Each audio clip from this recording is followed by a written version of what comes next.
अखेर भ्रष्टाचाराला वाचा फुटली, पाप उघडं पडले. निवडणुकीमध्ये पैसे खाणारा भामटा दलाल सुनील पाटील याचे कारनामे अक्षरशः घराघरात चर्चिले गेले. म्हणजे मशालची ताकद काय आहे? म्हणजे गेली 32 वर्ष आम्ही पत्रकारिता करतोय. मशालमध्ये आलेला प्रत्येक शब्द न शब्द हा खरा असतो, याच्यावर सर्वांचाच विश्वास बसलाय. आणि एकदा का मशालमध्ये बातमी आली की मशाल चॅनलवर याच्यातून वाचा फुटली की काय होतंय याचा अनुभव पूर्ण वाडा तालुक्या किंबहुना पूर्ण जिल्हा घेतोय. म्हणजे सुनील पाटीलचे जे कारनामे उघडकीस होत आहेत त्या कारनाम्यांवर प्रचंड चर्चा सुरू आहे. अक्षरशः संतप्त प्रतिक्रिया उमटत आहेत. म्हणजे अगदी कालच 29 जून रोजी वाडा तालुक्यातील निष्ठावंत शिवसैनिकांनी एक बैठक घेतली. त्या बैठकीला आम्हालाही बोलवलं होतं. तुम्ही हे सगळं का करताय, का लिहिलंय याच्या संदर्भात विचारणा केली. आणि त्यांना जेव्हा जे जे मुद्दे मांडले ते सगळे पटल्यानंतर तुम्ही जे केलंय ते चांगलं केलंय, आम्ही तुमच्या बरोबर आहेत हे त्यांनी सांगितलं. जे शिवसैनिकांमधला जो संताप होता कालचा, तो ज्या पद्धतीने व्यक्त होत होता ते पाहून हैराण झालो. तिथल्या शिवसैनिकांनी आमच्याकडे निवेदन दिलं. हे आजचं निवेदन नाहीये, म्हणजे मी हे सगळं आज बोलतोय, पण निवेदनावरची तारीख आहे 2 फेब्रुवारी 2021. 8 पानांचं निवेदन आहे. 108 निष्ठावंत शिवसैनिकांची त्याच्यात नावं आहेत, सह्या आहेत, पदाधिकारी आहेत, तालुका पदाधिकारी आहेत, शाखा प्रमुख आहेत, विभाग प्रमुख आहेत, सरपंच आहेत, पंचायत समिती सदस्य आहेत, जिल्हा परिषदेचे उमेदवार आहेत, सर्व पदाधिकारी आहेत. म्हणजे निवेदन जर आपण बघितलं तर सगळे पॉईंट टू पॉईंट, म्हणजे अक्षरशः लोक कशी कंटाळलेत, वैतागलेत, ही सगळी सह्यांची निवेदन आहेत. याच्यातली नावं, याच्याबद्दल सगळं जे मजकूर आहे हा सगळ्याच्या सगळ्या त्याची पण आपण चिरफाड करणार आहोत. त्याच्या संदर्भात आपण बोलणार आहोत ते पुढच्या भागामध्ये. कारण ते एका दिवसात हा विषय संपणारा नाही. कारण ज्या वेळेस एखाद्याचं पाप उघडं पडतं, अगदीच चोरी उघडी पडते, एक खोटं उघडं पडल्यानंतर दुसरं खोटं बोलावं लागतं, तिसरं खोटं बोलावं लागतं, तसं हे वारंवार चुका करत जाणार आहेत. म्हणजे आम्ही पहिल्यांदा डाकिवली केळथण या रस्त्यावर बोललो त्यावेळेस त्यांनी एक पत्र दिलं कलेक्टरना. आम्ही त्याची चिरफाड केली. ती चिरफाड एवढी वरवी लागली, म्हणजे एव्हाना सांगायचं की आम्ही मशाल वाचत नाही, मशालची दखल घेत नाही, पण तात्काळ जिल्हाधिकाऱ्यांनी जे पत्र दिलं त्याच्यामध्ये 4-4, 5-5 वेळा मशालचं नाव घेतलं गेलं. आणि त्याची जेव्हा चिरफाड केली ते किती खोटं होतं, किती बोगस होतं, किती बनवाबनवी करत होतं हे जेव्हा आम्ही सांगितलं त्यावेळेस आता करायचं काय, मग त्यांनी सह्यांची मोहीम सुरू केली. आता ही सह्यांची मोहीम जे शिवसेनेचे जे पदाधिकारी आहेत, शिवसेनेचे कार्यकर्ते आहेत, त्यांची सह्यांची मोहीम चालवून शरद पाटीलवर कारवाई करा अशा पद्धतीने एक निवेदन लिहिलं गेलं. खरं तर त्या निवेदनाची कीव करावी एवढं ते म्हणजे खूप हास्यास्पद असं निवेदन आहे की पत्रकारावर कसली तुम्ही कारवाई करताय आणि पत्रकारांनी ज्या काही गोष्टी बोलल्या त्याच्यावर तुम्ही काय करणार आहात. खरं तर तुमच्या आबरूची लत्तर मी आज नाही काढत, कुणबी सेनेत होता तिथून काढतोय. पाहिजे तुमच्या बापाला विचारा. बापाने जेव्हा ग्रामपंचायती लुटल्या ना त्यावेळेस पासून आम्ही करतोय. तुम्ही कुणबी सेना लुटली त्यावेळेसही तुम्ही लिहिलंय. म्हणजे प्रत्येक वेळेस आम्ही अगदी ठासून पुराव्यासहित बोललोय. आणि त्यावेळेस तुम्ही जे काही काही केले ते फक्त आठवा. आणि ती सगळी निवेदनं, ते सगळे मोर्चे, ती सगळी आंदोलनं आठवून बघा. आणि त्याच्यानंतर आमच्यावर काय कारवाई झाली ते बघा. आणि याच्यामधून काय कारवाई होईल, याच्यामध्ये काय निष्पन्न होईल. फक्त लोकांची दिशाभूल करायची आणि आपण किती खरे आहोत हे सांगत बसायचं. त्याच्यापेक्षा आम्ही विचारलेल्या फक्त प्रश्नांची उत्तरं जरी दिली असतील तरी हा विषय मिटला असता. मात्र वाडा तालुक्यातील हा जो भामटा आहे सुनील पाटील याच्या दलालीचे जे प्रकरणं सगळी आता बाहेर आलेली आहेत, ती प्रकरणं बाहेर आल्यानंतर त्याला पाठीशी घालणाऱ्यांना म्हणजे अक्षरशः त्यांच्या डोक्यापर्यंत हा विषय गेलाय. म्हणजे आज ना उद्या हा आपल्यापर्यंत विषय पोहोचेल. सुनील पाटील ज्या आपल्या नावावर ज्या करामती केलेल्या आहेत त्या आपल्या घशामध्ये अडकतील असं वाटायला लागल्यानंतर आता शरद पाटीलचा आवाज बंद करायला पाहिजे या दृष्टीने जी काही व्यूहरचना चाललेली आहे ना ती अत्यंत हास्यास्पद आहे.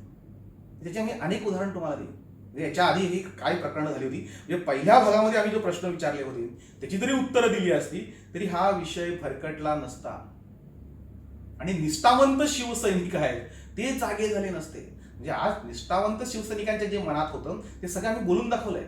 खरं तर ही धगधग 2 फेब्रुवारी पासूनची आहे.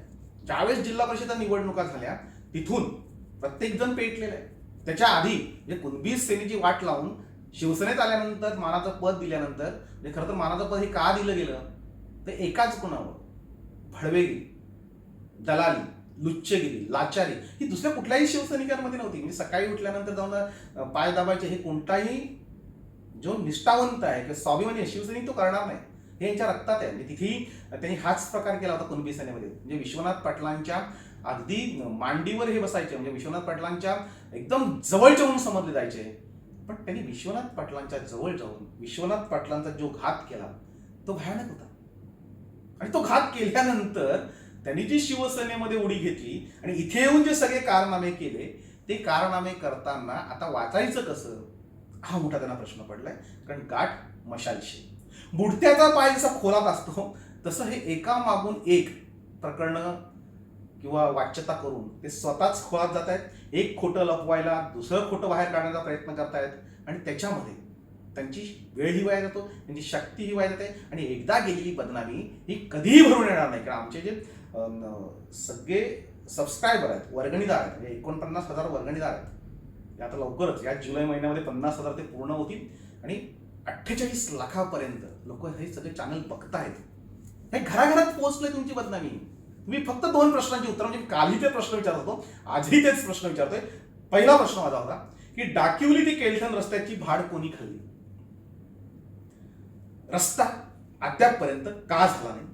भर पावसात आता जे नागरिकांचे हाल सुरू आहेत त्याला जबाबदार कोण? आणि हे हाल कधी संपणार? हा रस्ता कधी होणार? हे हिंमत उत्तर देण्याची. खरं तर वार्तापत्र येण्याच्या आधी किंवा मी बोलण्याच्या नंतर तात्काळ या रस्त्यावरचे किमान खड्डे तरी भरले पाहिजे. म्हणजे अगदी किती मोठे मोठे खोलवर खड्डे आहेत. ज्या त्यांची बाजू घेत आहेत, जे निवेदनावर सह्या करतायत, हे सगळ्या निवेदनावर सह्या करणारा एक सांगतो की मी कोणी साधू संत वगैरे नाही आहे. जेव्हा जेव्हा या जिल्ह्यातील जो माणूस अडचणीत येतो, ज्याच्यावर अत्याचार होतो, अन्याय होतो, तो मशालमध्येच येतो. मशालमधूनच त्यांच्या सगळ्या समस्यांना वाचा फुटते. कोणाकडून एक नया पैसा न घेता त्यांची आम्ही वकिली ही ठामपणे करतोय. शेवटपर्यंत जाऊन लढतोय, भेटतोय आणि लढतोय ते तुमच्या हक्कांसाठी. जे सह्या करणार आहेत ना त्यांना मशालची दारं त्याच दिवसापासून बंद होते. म्हणून पुन्हा एकदा सांगतो, मी काही साधू संत नाही आहे की तुम्ही माझ्या विरोधात वाटेल ते आरोप कराल आणि तरीही तुम्ही माझ्याकडे काम घेऊन याल. कुठल्याही प्रकारचं काम होणार नाही. उलट ज्या दिवशी सापडाल, ज्या दिवशी चुकीच सापडाल त्या दिवशी तुम्हाला मी सोडणार नाही. आता दुसरा प्रश्न आहे की झेडपी निवडणुकांमध्ये शिवसेनेची वाडा तालुक्यामध्ये वाताहत का केली? पाडापाडीचा खेळ कोणी खेळला?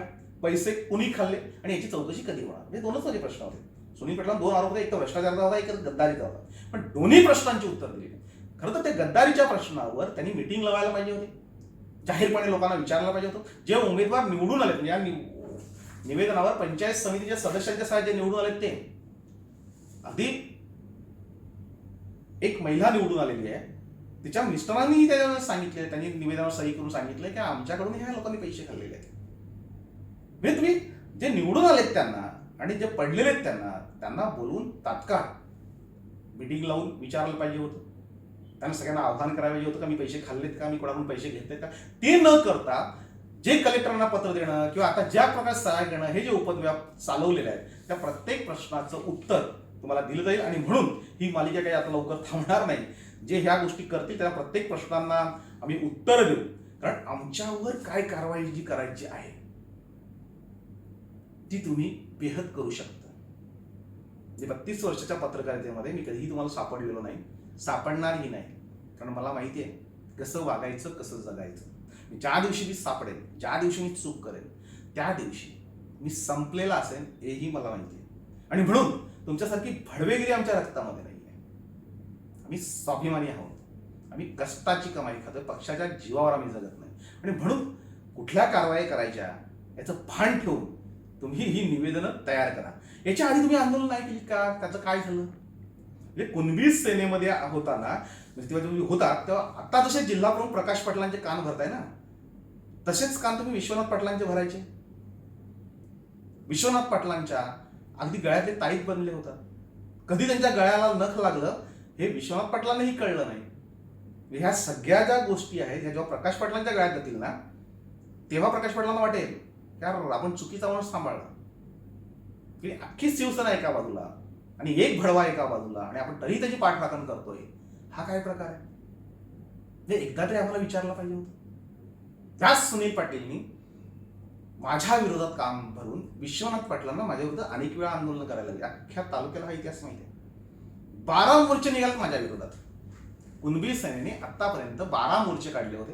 त्याच्यापैकी एक मोर्चा तर असा होता, म्हणजे विश्वनाथ पाटलांना सांगितलं गेलं की शरद पटेल आपल्या विरोधात लिहितोय, आपल्या विरोधात बोलतोय, आपण त्याच्या विरोधात कारवाई केली पाहिजे, आणि म्हणून माझ्या कार्यालयावर मोर्चा काढला होता आणि माझ्या ऑफिसमधल्या फायली बाहेर काढून जाळल्या होत्या. त्यावेळेस सांगण्यात काय आलं की विरोधात लिहितात म्हणून याच्या ऑफिसमधल्या फायली जाळायच्या. आता विरोधात लिहिण्याने फायली जाळणं याचा काही संबंध नव्हता. खरी गोम अशी होती की याच्या बापाने ग्रामपंचायती काही लुटल्या होत्या आणि त्याच्या काही फायली माझ्याकडे आल्या होत्या, आणि हे जेव्हा त्याला समजलं तेव्हा ह्या सगळ्या फायली पेटवून देण्यासाठी त्यांनी कुणबी सेनेचा वापर केला होता. कुणबी सेनेची आता त्यावेळेस सगळी जी मंडळी होती ती आता जी सह्या करते तशीच सह्या करणारी होती. कारण विषय काय झालंय काय, काही काही कशाचं काय घेणं देणं नाही, आणि फायली पेटवून दिल्या, निघून गेले, गुन्हे दाखल झाले आणि त्याच्यानंतर रडायला लागले.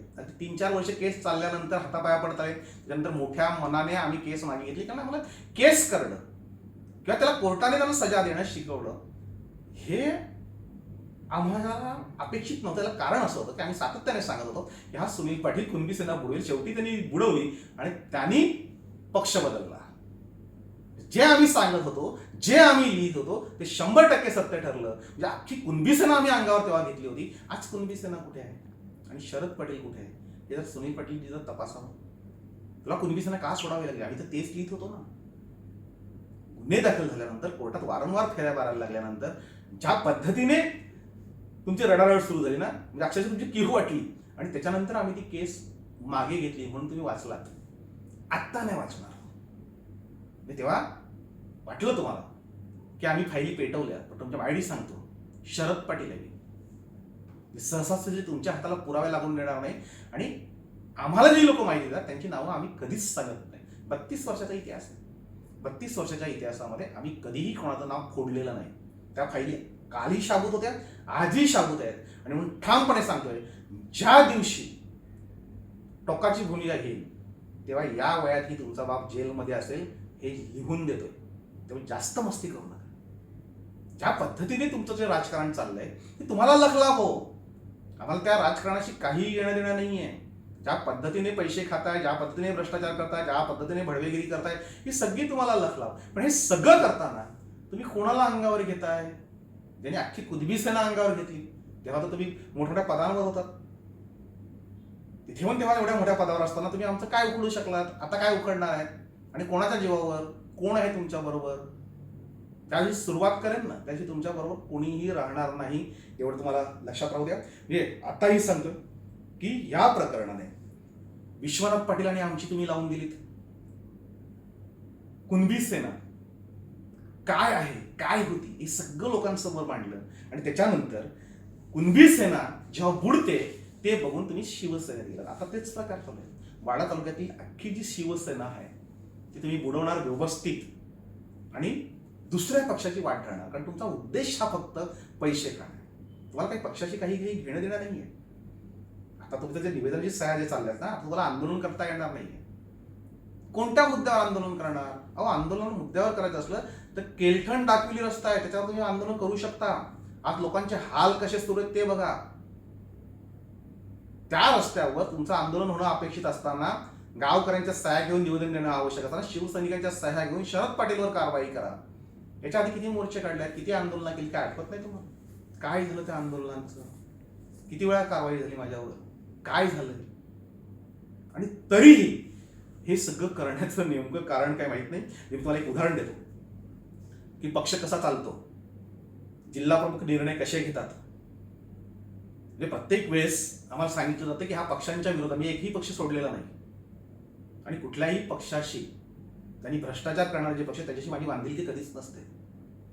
वाडा नगरपंचायतीची सगळी जी सूत्र होती निवडणुकीची ती माननीय एकनाथ शिंदे साहेबांनी राजेश शाह यांच्याकडे दिली होती की वाडा नगरपंचायत जर जिंकायची असेल तिथे जर कुठलंही राजकारण न करता, कुठेही गडबड घोटाळा न करता, जर ती नगरपंचायत काढायची असेल, कारण समोर विष्णू सवरा होते, त्यांची मुलगी उभी होती आणि हे जे सेटलबाज आहेत हे विष्णू सवरांनी अगदी कवडीमोल भावाने विकत घेतले असते. म्हणून ही सूत्र राजेशभाई शाह यांच्याकडे दिली होती की त्यांना माहिती होतं की राजेशभाई शाह हे मॅनेज होणार नाही, ते कोणाचं ऐकणार नाही आणि फालतू राजकारण करणार आहे, म्हणजे गटातटाचं राजकारण करणार, ते सगळ्यांना बरोबर घेऊन जाते. आणि म्हणून राजेश शहाकडे ही सगळी सूत्र दिली होती आणि नगरपंचायतीवर अगदी विष्णू सवरांच्या मुलीचा पराभव करून त्यांनी इथे भगवा फडकवला. अगदीच गीतांजली कोलेकर या नगराध्यक्ष पदावर बसल्या आणि नगराध्यक्ष पदावर बसल्यानंतर काही महिन्यामध्ये एका सीओने, म्हणजे मवादी नावाचं त्याचं नाव होतं, त्यांनी लुटमार सुरू केली.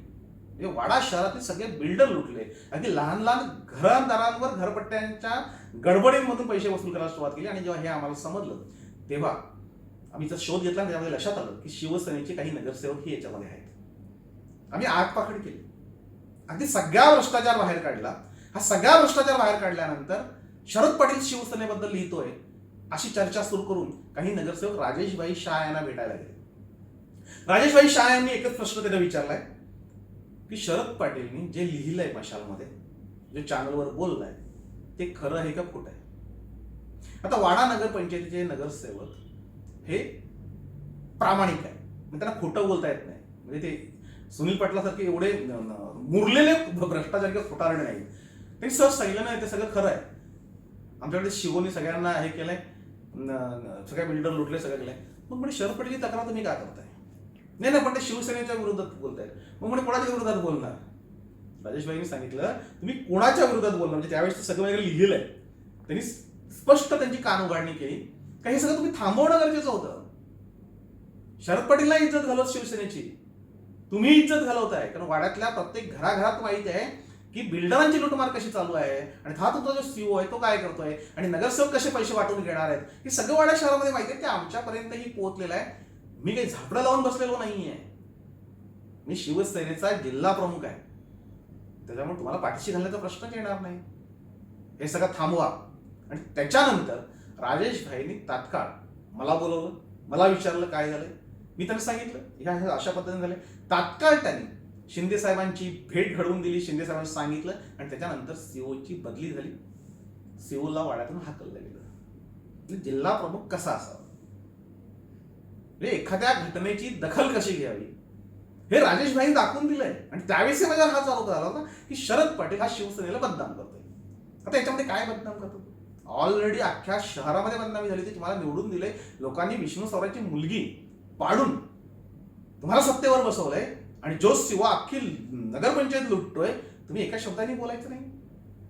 मी अख्खी शिवसेना अंगावर घेऊन वाड्यातली मी त्यांच्या विरोधात बोललो होतो आणि शेवटी माझंच म्हणणं खरं ठरलं, कारण सगळ्या शहराला जी गोष्ट माहित होती ती सगळ्या नगरसेवकांनीही मान्य केली. आता या प्रकरणामध्ये आम्ही सुनील पाटीलवर आरोप केले होते. आता जे आरोप खरे आहेत की खोटे आहेत हे तपासायला पाहिजे होतं. त्या रस्त्यावर ज्या रस्त्यावर संदर्भात मी बोललोय त्या रस्त्याची चौकशी व्हायला पाहिजे होती. एकदा तरी जे कोणी असतील सुनील पाटील पाठीशी त्यांच्या रस्त्यावर जाऊन बघायला पाहिजे की रस्त्याची अवस्था काय.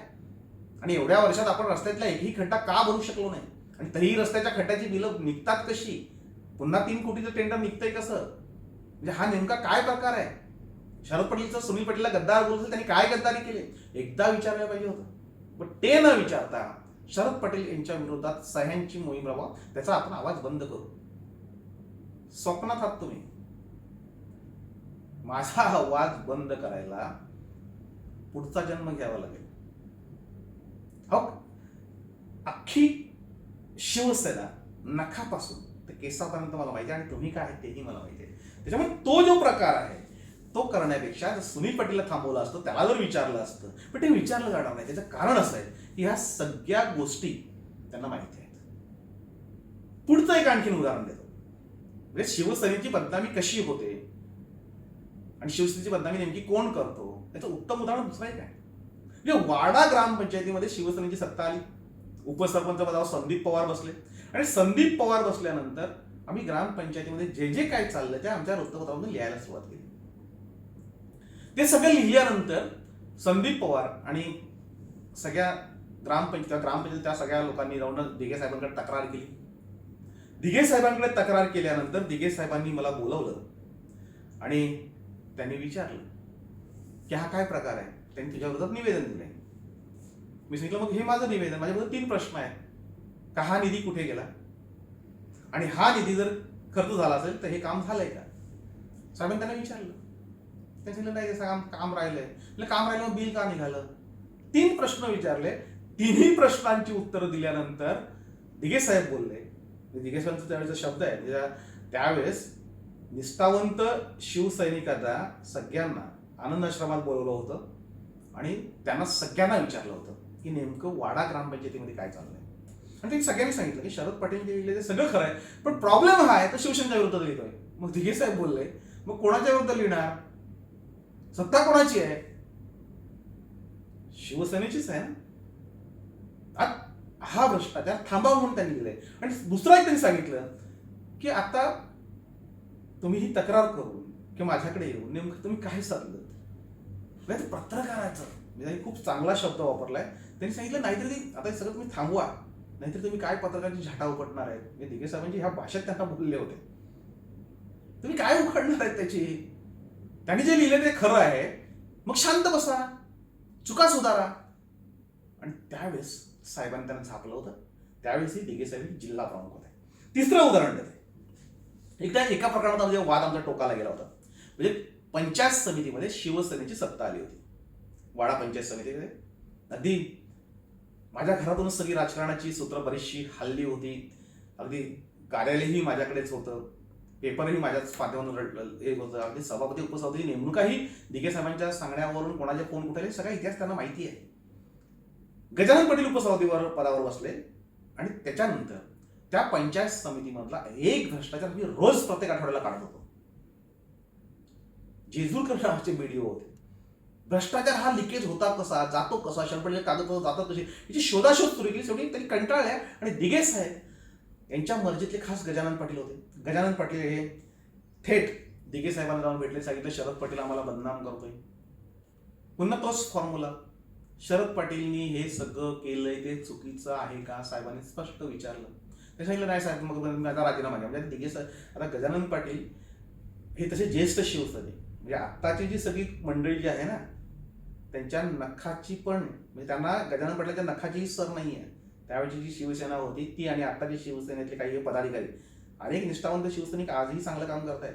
गजानन पाटील हे त्याच पठडीतले होते. शेवटी दिघे साहेबांना ऐकावं लागलं आणि दिघे साहेबांनी सांगितलं की बहिष्कार टाका मशालवर. वाड्यात बोर्ड लागले होते, शब्द मशालवर शिवसेनेचा बहिष्कार. मी सगळे बोर्ड वाचले, पुन्हा तीच बातमी त्याचे फोटो काढून मी छापले आणि दिघे साहेबांकडे जाणं बंद केलं. दिघे साहेबांकडे मी जाणं बंद केलं. त्याच्यानंतर शिवसेनेमध्ये बरीचशी चर्चा झाली आणि अचानक उदयबंधू पाटील, त्यावेळेस शिवसेनेचे उपजिल्हा प्रमुख होते, त्यांनी दिघे साहेबांच्या आश्रमात जाणंच बंद केलं. त्यांनी सांगितलं शरद पाटील जर चुकीचं असेल त्याच्यावर तुम्ही त्याला बोलवून कारवाई करा, पण चुकीचं असेल तो तर, चुकीचं नसेल तर त्याच्यावर हे असे बॅनरबाजी करणं का मशाल बहिष्कार करणं मला पटलेलं नाही. आणि ते 6 महिने हे प्रकरण खेचून राहिलं. बंधूंकडे दिघे साहेब जायला तयार नाही आणि मी जाण्याचा प्रश्नच नव्हता.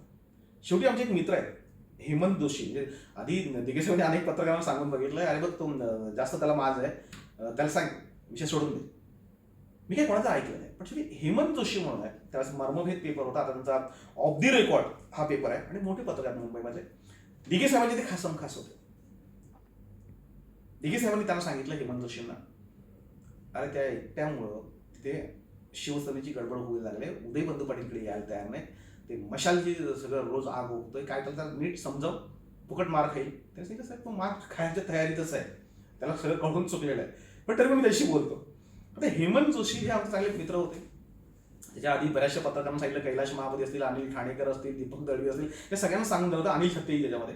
मी त्यांचं ऐकलं होतं कारण ते खूप माझ्या जवळचे होते, त्यामुळे त्याला मी हो नाही सांगत. पण हेमंत जोशीला मी नाही सांगू शकलो. हेमंत जोशींनी मला घेतलं, सांगितलं बघ उदयबंधू आणि दिघे साहेब यांचे वाद सुरू झाले आहेत आणि तुझ्या एकट्यामुळं तिथल्या शिवसेनेची खराबी चालू आहे. मी माझं काय चुकलं तेवढं दिघे साहेबांनी सांगितलं ना, मी आज पेपर बंद करतो. कारण पेपर दिघे साहेबांनी काढून दिला आहे, प्रेस दिघे साहेबांनी टाकून दिली, सगळं टाकून दिलं. पण सांगता मी त्याला सांगितलं होतं की मी माझ्या मर्जीचा मालक आहे, मी कोणाच्या हातचा बाहुला बनणार नाही, आधी आपण ठरलेलं आहे. तेवढे ते सगळं ठीक आहे, आपण दिघे साहेबांबरोबर बसू. मी आनंद आश्रमात गेलो, आम्ही तिघेच होतो. दिघे साहेबांनी सांगितलं तुला एवढा मार्क्स का आलाय? म्हणजे कसला मार्क्स? तेवढे बहिष्कार टाकल्यानंतर कोणत्याही पेपरबद्दल मी काही बोललो तर दुसऱ्या दिवशी संपादक येऊन भेटतात, तू कोण एवढा लागून गेलास? मी म्हटलं, साहेब मशाल हे वृत्तपत्र असं आहे की स्टॉलवर ठेवल्यानंतर लगेच संपतं. बहिष्कार टाकला तर कोणी वाचत नाही अशातला भागच नाही. आमच्याकडे प्रत्येक स्टॉलवर संपतं आणि सगळ्यात जास्त शिवसैनिकच वाचतात. त्याच्यामुळे मला तो बहिष्कार उठावा म्हणून येण्याचा प्रश्न नव्हता. आणि दुसरं एक सांगितलं होतं की भ्रष्टाचाराबद्दल लिहिणं गुन्हा आहे का? जे पंचायत समितीमध्ये चाललंय ते अत्यंत वाईट आहे. हे असंच चालत राहिलं, त्याच्यामध्ये कोणीच जर बोललं नाही तर ते किती वाईट आहे. आणि मी समजा तेव्हा सामील झालो तर माझा फायदा होणार आहे, पण तरी मी सामील त्याच्यामध्ये होत नाही, मी त्यांच्याविरुद्ध आग ओकतोय. त्यामुळे ते सगळं ठीक आहे. हा विषय आता संपला. पहिला उदय बंधूंकडे जाऊन भेट आणि त्याला सांग. तिला तो विषय संपला. पण मला एक सांगा, तुम्ही जो मला प्रश्न विचारलाय की तुला माज कसला आहे, मला माज सत्याचा आहे. शिवसेनेची साहेब सत्ता आहे सांगितलं, तुमची शिफारस होती. एकनाथ शिंदे साहेब, अगदी आता जे मंत्री आहेत ते, दिघे साहेब, त्यावेळेस प्रकाश परांजपे, मोदा जोशी यांच्या सगळ्यांची शिफारस, आणि पालकमंत्री गणेश नाईक होते आणि मुख्यमंत्री मनोहर जोशी साहेब होते. हे सगळ्या प्रेक्षकांसाठी सांगतात. तेव्हा 10% मधनं फ्लॅट वाटले जाते. म्हणजे मुंबईमधला चांगला महागडा फ्लॅट हा फक्त 10% मिळेल. 10%च्या कोट्यातून फ्लॅट अनेक पत्रकारांनी घेतले. यांच्या शिफारसी, पालकमंत्र्यांची जबरदस्ती, एकनाथ शिंदे त्यावेळेस पालकमंत्री गणेश नाईकांची, तर तू घे, तू तिकडे हमाला करू नको, तुला एक घेऊन टाक फ्लॅट. मी त्या फॉर्मवर सही करण्याच्या आधी काही त्याच्यामध्ये कागदपत्र जोडायची होती, म्हणून मी भाऊ तोरसेकरांना भेटलो की मला फ्लॅट देत आहेत 10% मध्ये. म्हणजे कोट्यावधी रुपयाचा मालक झाला असतो, काय प्रॉब्लेम नाही. म्हणजे कोट्यावधी रुपयाचा तो फ्लॅटचे असेल, लोखंडवाला कॉम्प्लेक्स मधला तो फ्लॅट होता. पण एक लक्षात ठेव शरद पवार, तू शिवसेनेला विकला गेलास तर शिवसेनेचं मेहरबानी घेऊन तू संपलास, एवढं एक लिहून ठेव. ज्या दिवशी तू 10% मधला फ्लॅट घेशील की शासनाचा एकतरी फेवर घेशील, त्या दिवशी तू शासनाविरुद्ध बोलू शकत नाही, तू लिहू शकत नाही. आणि शिवसेनेबद्दल तर बोलायची जी हिंमत आहे, तुला घरात घुसून मारतील शिवसेनेवाले. तुला आतापर्यंत हात नाही लावलेला का? तर तू त्यांचा चहाचाही वशिला नाही म्हणून. भाऊ तोरसेकरांनी हे सगळं सांगितल्यानंतर मी तो फॉर्म तसाच्या तसा फाडून टाकला आणि दिघे साहेबांना जाऊन भेटलो, साहेब मला नाही घ्यायचं. मला गणेश नाईक साहेबांनी 10 वेळा फोन करून बोलले, साहेब मला फ्लॅट नको. तुला काय पाहिजे ते सांग, मी तुमच्या माहिती सांगतो सगळ्या प्रेक्षकांसाठी. पण 27 वर्ष झाली मशालला, शासनाची एकही जाहिरात छापलेली नाही. शासनाची एकही जाहिरात छापलेली नाही. बारची छापलेली नाही, दारूची छापलेली नाही, गुटख्याची छापलेली नाही, तंबाखूची छापलेली नाही.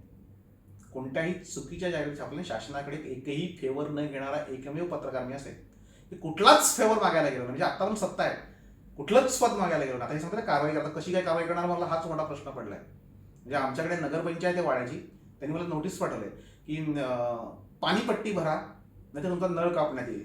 मला आश्चर्य वाटलं की पहिलं नळ तुम्ही द्या ना, मला नळच नाही दिलेला. म्हणजे नळाचं पाणी माझ्या घरामध्ये येत नाहीये, आमच्या अख्ख्या शरदनगरमध्ये नळाचं पाणी नाहीये, आणि हे लोक सांगतात की आम्ही तुमचा नळ कापू. मग माझं म्हणतं ते मी कारवाई करण्याच्या आधी कुठलं तरी पद तुम्ही द्यायला पाहिजे. माझ्या आयुष्यात कुठलंही पद मी घेतलेलं नाहीये, पदावर मी जगत नाहीये. पदावर जगणारे तुम्ही, पद नसल्यानंतर तुमची अवस्था काय. म्हणजे खरं तुम्ही आरोप केल्यानंतर दुसऱ्याच्या पदाचा राजीनामा द्यायला पाहिजे होता किंवा वरिष्ठांनी तो घेतला पाहिजे होता. पण ज्या दिवशी राजीनामा घेतला जाईल त्या दिवशी तुमची बायकाबरोबर उपाशी मरतील, कारण पक्षावर तुमची घरं चालतात. निष्ठावंत शिवसैनिक जे आहेत ना, त्यांना पदांची गरज नाहीये, आणि आमच्यासारख्या पत्रकारांना अजिबातच नाहीये. शासनाचा एकही फेवर जर सांगितला असेल की आज जे सत्ताधारी आहेत त्यांच्याकडे किंवा मागे एवढ्या वर्षाच्या सत्ताधाऱ्यांमध्ये, म्हणजे मला आठवते 95 पासून, आणि मी सगळ्यांच्या आजची शिवसेनेची सत्ता अगदी मुख्यमंत्र्यांपासून तर शेवटच्या मंत्र्यांपर्यंत सगळ्याशी माझे चांगले संबंध आहेत. पण एकदाही स्वतःचं काम कधी घेऊन नाही गेलेलो, स्वतःसाठी काय मागितलेलं नाहीये. तुम्ही जसं पदांसाठी झुरता ना तसं काही केलेलं नाही. हे सगळं त्यावेळेस दिघे साहेबांना सांगितलं की मी 10% पण का नाकारला, कारण मला कुणाचं ऐकायचं नव्हतं आणि मी ऐकणार नाही. माझं खोटं असेल मी लिहिलं तर पंचायत समिती चौकशी करा. आणि त्यावेळेस गजानन पाटील आता पण जिवंत आहेत, त्यांना बोलवलं, मला बसवलं आणि सांगितलं तुला काय पाहिजे ते सांग. मला सांगितलं एवढंच पाहिजे की ह्या लोकांची कामं झाली पाहिजेत, या गावातले रस्ते झाले पाहिजेत, या गोष्टी झाल्या आणि भ्रष्टाचारापासून हे सगळ्यात दूर राहिला पाहिजे. त्यावेळेस गजानन पाटील सांगितलं आजपासून शरद पाटील सांगतील ते होईल. आणि त्याच्यानंतर कधीही भ्रष्टाचार झाला नाही गजानन पाटील असेपर्यंत, आणि भ्रष्टाचाराची बातमी कधीही आली नाही. हे त्यावेळीचे जिल्हा प्रमुख कसे होते हे सांगण्याचा हा मुद्दा. आणि त्याच्यामुळे दिघे साहेबांशी आमचं जे नातं होतं ते शेवटपर्यंत टिकलं. एक पत्रकार आणि एक जिल्हा प्रमुख म्हणून असेल, मैत्रीचं नातं असेल, ते बाप लेकाचं नातं असेल, किंवा आणखी कसलंही नातं असेल, ते शेवटपर्यंत टिकण्याचं कारण हे होतं की दिघे साहेबांनी या अशा पद्धतीने शिवसेना चालवली नव्हती, अशा पद्धतीने काही प्रोत्साहन दिली नव्हती चुकीच्या माणसांना, गद्दारांना, दलालांना, भडव्यांना जवळ त्यांनी केलं नव्हतं, आणि म्हणून ही नाती टिकली. आता काय चाललंय? आता गद्दारांना, पैसे खाणाऱ्यांना, निवडणुकीमध्ये झोल करणाऱ्यांना, पाडापडीचा खेळ करणाऱ्यांना महत्व दिलं गेलंय. म्हणजे निवडणुकीमध्ये जिल्हा परिषदच्या निवडणुकी झाल्या त्याच्यामध्ये पाडापडीचा जो खेळ रंगला, कोणावर कारवाई झाली? म्हणजे निवडणुकीच्या आधीही एकही मिटिंग नाही, निवडणूक झाल्यानंतरही एकही मिटिंग नाही. अनेकांनी अशा अर्ज, विनंत्या सगळं केलंय की एकदा तरी आम्हाला विचारा कोणी कोणी पैसे खाल्लेत. खरं तर हे सगळे पैसे आमच्याकडून जे खाल्ले ते नाका तोंडातून काढणार आहे, मी एकालाही सोडणार नाहीये, ते काही काळजी करू नका. पण जबाबदारी असते की लोकांचा एवढा असंतोष आहे, एवढे पाडापाडी झालेले. म्हणजे खरं तर 12 जागा पंचायत समितीच्या वाडा तालुका हा शिवसेनेचा बालेकिल्ला. 12 पैकी फक्त 4 जागा येतात. 4 मधल्या 2 जागा या कुडूस मधल्या, आणि त्याही ज्योती ठाकरे आणि तिथल्या निष्ठावंत शिवसैनिकांमुळे आल्यात.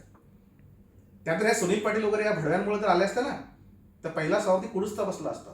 पण कुडूस मध्ये 2 जागा येऊन, एक जिल्हा परिषदेची जागा येऊन, यांनी सभापती कुठला गेला? तर दुसऱ्या गटात. का? तर ज्योतिताई ठाकरेंना स्नेह मिळू नये म्हणून. एवढ्या हलकट राजकारण तुम्ही काय? तिथे तुम्हाला पाडापडीचा खेळ खेळता आला नाही, पण पूर्ण तालुक्यामध्ये पाडापडीचा तुम्ही खेळ जो खेळला तो सगळ्यांना माहिती आहे. शिवसेनेच्या मागच्या 4 जागा निवडून आल्या होत्या. आता शिवसेनेची सत्ता असताना शिवसेनेच्या जागा 2 निवडून आल्या, त्याच्यापैकी 1 जागा तीही कुडूस गटातली. कुडूस गट असा आहे की त्याच्यामधले 90% शिवसैनिक या सुनील पाटीलच्या विरोधात आहेत, आणि विरोधात काम करून त्यांनी त्या जागा निवडून आणलेल्या आहेत. 1 जागा जी ती अरुण ठाकरेंच्या मिसेसची, ती अरुण ठाकरे स्वबळावर आणली. त्याला तर पाडण्याचा एवढा प्रयत्न झाला, एवढ्या घाणेरड्या पद्धतीने पैसे खाल्ले गेले, तरीही अरुण ठाकरे त्यांना बदले नाहीत, आणि म्हणून ती जागा निवडून आली. नाहीतर हे शिवसेना यांनी 0वर आउट केली असती, कारण फक्त पैसा. आणि या सगळ्या घडामोडी घडल्यानंतर, या सगळ्या माहीत असतानाही एकदाही मीटिंग न बोलवण्याचं कारण काय हे अजून कळत नाही. आता काय अवस्था आहे? म्हणजे आता पुन्हा एकदा निवडणुका होऊ घातल्यात. लवकरच या जिल्हा परिषद आणि पंचायत समितीच्या ज्या निवडणुका आहेत, ज्या सदस्यपद रद्द झाल्या त्या होतील. आता पुन्हा एकदा एखादा मसिहा शोधला जाईल, कारण यांची ताकद राहिलेली नाही. शिवसेना पूर्ण पोखरून टाकलेली आहे.